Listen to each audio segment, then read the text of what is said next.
From Hollywood, it's time now for...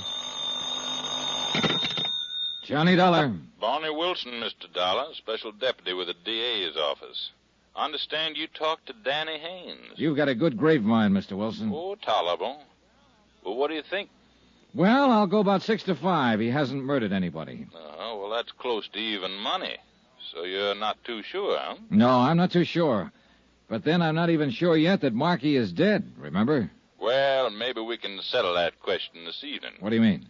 The salvage boys have finally got grapple lines on that boat. They figure to bring it up to the surface around 8 o'clock. I'm going out in one of the harbor launches. You like to come along? My company's got a 75 grand stake in this. Sure, I'd like to come along. All right. You meet me at Harbor Police Headquarters at 7:30. I'll be there. Good.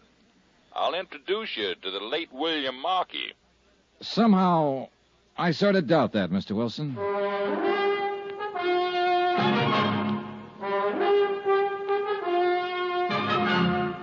Tonight and every weekday night, Bob Bailey in the transcribed adventures of the man with the action-packed expense account, America's fabulous freelance insurance investigator. Yours truly, Johnny Dollar.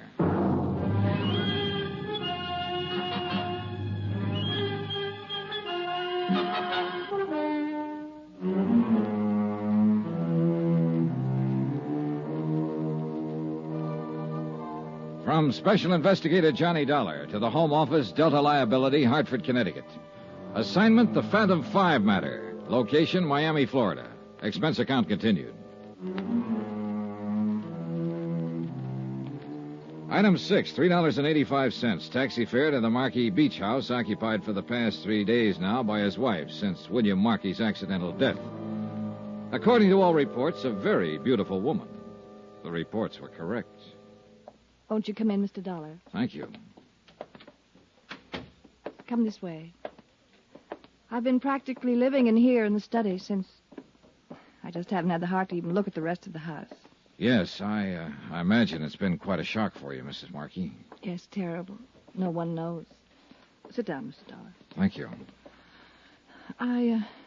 I really don't know very much about these matters. If there are papers to sign, maybe I should have a lawyer or something. No, that won't be necessary. For the present, there's nothing to sign. But aren't you with the insurance company? I'm working for them at the moment as a special investigator. Oh. I'm to supply them with a full report of your husband's accident. They have to have that before they can do anything about paying off the policy. Well, couldn't the police give you all that? And there's a Mr. Wilson, I think his name is, who's with the district attorney's I've talked office. to Mr. Wilson. He's cooperating in every way possible. But some of the details I have to get from you. Have you talked with Danny Haynes? Yes. Well, didn't he tell you what happened? He gave me a statement, yes. But only covering the details he actually knew about. Well, I'm sure there's nothing I can add, Mr. Dollar. I wasn't even there, as you know, of course. I know, Mrs. Markey. I'll get all of those details elsewhere. But then I don't see why you've come out here. I'd like to know a few things about your husband. Things you know better than anybody else. His actions and behavior during the last few weeks. His mental attitude. I see.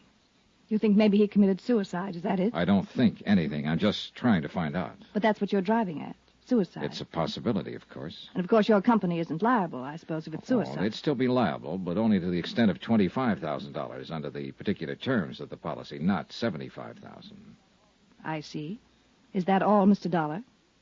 I don't think you do see. Look, I'm not claiming it was suicide. I have no reason to think it was.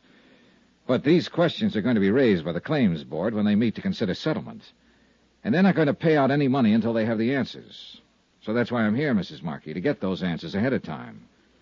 Now, you can help or you can hinder. But I think you ought to realize that you'll be mainly hindering yourself. It was not suicide. Bill wasn't that kind. You didn't know him. I resent your implication, Mr. Dollar. He'd never do a thing like that. I said I have no reason to believe that he did. Please forgive me. I guess I'm sort of living in a state of shock. I'm not like this, really.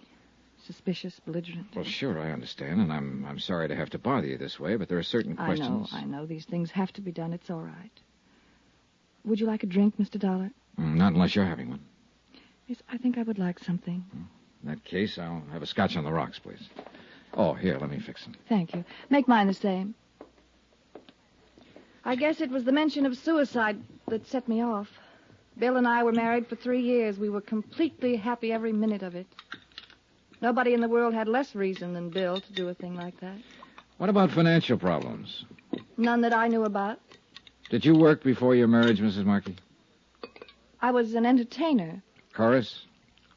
Yes. I suppose that gives you the usual impression. Well, do I seem like a visiting fireman? No, but... I just thought you might have been a dancer because you carry yourself so well. Lithe and graceful. Well, I've been away from it for quite some time. It doesn't show. Here's your drink. Thank you. Maybe it'll help me relax a little. I think it might. Tell me, Mrs. Markey, how did your husband and young Haynes get along? Well, that should be obvious. We brought him down here with us. Had him living here in the house for a month. But I understood that was primarily your idea. Who said that? Did you suggest bringing Haynes along, or was it your husband? Well, I might have. I don't remember how it came up now, but Bill was all for it. Otherwise, he'd have put his foot down. Any possibility that he resented Haynes' presence but kept it to himself? Of course not. Why should he? I don't know. Well, if you're trying to imply something... I'm not. I'm just asking. I understood your husband had spells of brooding during the last few weeks, and I was trying to find out the reason for it. If he did, I'm sure I didn't notice it. What are Danny Haynes' feelings towards you? I think you're pretty insulting. I wasn't intending to be. Well, what would you call it? Just another routine question. I wasn't meaning to imply that you encouraged him in any way. I certainly didn't. But he's young, impetuous. You're very attractive. Maybe he cooked up crazy notions without any encouragement. He thought of me as a friend, that's all. No attitudes on his part that your husband might have misinterpreted. I don't believe I care to answer any more questions like these, Mr. Dollar. Look, I'm not just asking them for my own pleasure, Mrs. Markey. I'd a lot wonder. rather not ask them, but I've got a job to do. Well, I fail to see why it's necessary to probe into our private lives. All right, I'll tell you why. Your husband supposedly died out there beyond the surf when a cruiser burned and sank. What do you mean, supposedly? His body hasn't been recovered, so at present the evidence of his death is purely circumstantial. In fact, there isn't much evidence one way or another. But who could possibly doubt it? The insurance company will doubt it, Mrs. Markey, and they'll hold up processing any claim for payment until one of two things happens. Until I turn up sufficient proof of death to convince them, or until a court declares your husband legally dead. I didn't realize... Barney Wilson from the DA's office, for reasons of his own, is going to file for an immediate court decision. I'm pretty sure of that. But as things stand now, my company will fight it. And with no more evidence than Wilson has, they'll be able to fight it successfully. But all those questions, what was the point? What were you driving at? Your husband's death had to result from one of three possible causes. 1, an accident. 2, suicide. 3, murder. Murder? But there was no one with him except... Do you mean Danny? That's one possibility. 1 out of 3. Oh, no. I've no reason at the moment to give it any more weight than the other 2. But there is one thing certain, Mrs. Markey.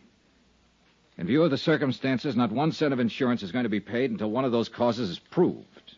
But what can I do? I don't know anything about it. Maybe you don't. Or maybe there's something you've forgotten, don't think is important. Or something you haven't wanted to talk about. I don't know, of course. But it might be worth thinking about. It was nearly dark when I left the house, and I wouldn't have noticed the man standing under a palm tree by the driveway if he hadn't made a sudden move to get out of sight. Then when I walked toward him, he scurried out of the drive and slipped into a car parked at the street. I could see it was an old model, but I couldn't identify the make. I caught the last 3 numbers on the license plate before it disappeared around a bend. I couldn't quite figure it. It might have been Haynes, or some ghoulish swindler who was scared off when he saw the widow wasn't alone. The numbers were 642.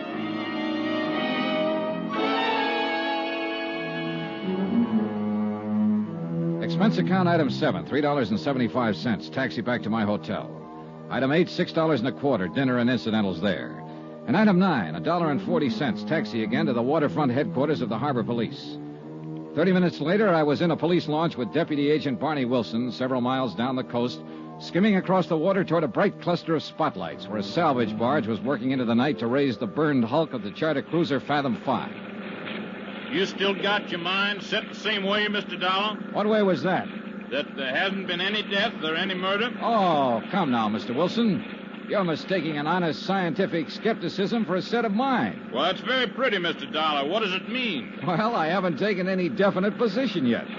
But I've got to see more evidence before I'll consider proof of death to be established without a question. That means you'll file a demurrer against a declaration by the courts, It's huh? not up to me. It's up to the company. But I can tell you right now that if you petition, they'll move to block it. You have no real evidence, Mr. Wilson. I'm getting it, though, piece by piece. The sea is starting to give up its prey, Mr. Dollar. What do you mean? The boys found his shoe late this afternoon, washed up in the surf, just about where you'd expect to find it if it had been carried in by the current. Identifiable? From the same New York shop that Marky's other shoes came from. Same size, same style. Well, it's something, all right. But it's still not conclusive. What do you ask? That Marky walks up and tells you he's dead? No, I guess I'd settle for just seeing him that way. Oh, by the way, I wonder if you could have an auto license check for me. A partial license on a used car, Florida plates. The last 3 numbers are 642. Well, it might take a while with no more than that to go on. Well, I've got an idea the car may have been purchased within the last 3 weeks or so. Maybe that'll narrow it down. You got an idea it may mean something? Look, I have no idea at all. I'm just playing the hunches. But it's about time something in this case started meaning something. We edged the launch up the side of the barge, tied up to a stanchion, and climbed on deck. The power winches on the derricks were still grinding away, and the sunken hull of the burned cruiser was nearing the surface. A crew of men waited with salvage pontoons, ready to float the supporting cradle into place as soon as the waterlogged hulk was raised. Wilson and I stood by the rail, watching, not talking, wondering, I suppose, what answers the wreck might supply us with. The taut steel cables inched their way slowly up from the depths. And finally, the boat itself broke the surface of the water. Then the men moved in with the pontoons, and other crew members dropped a suction hose into the water-filled hull and started to pump to empty. Finally, the whole thing was high enough so we could see that the cabin and the deck were badly burned, almost destroyed. But strangely enough, the hull itself seemed to be undamaged. Then Wilson and I both noticed something at the same time, a solid column of water spouting from a round hole near the keel of the boat. And we both realized what it meant. Look, Dollar. Look there. Somebody opened the sea cocks. Somebody left them wide open. So one thing is certain. It wasn't an accident. She was sunk deliberately. That's exactly what I've been trying to tell you right from the start. Huh? William Markey was murdered.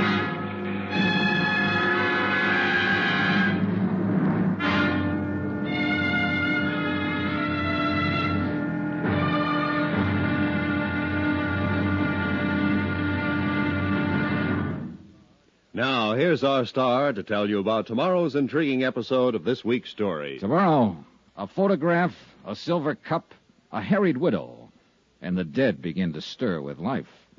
Join us, won't you? Yours truly, Johnny Dollar.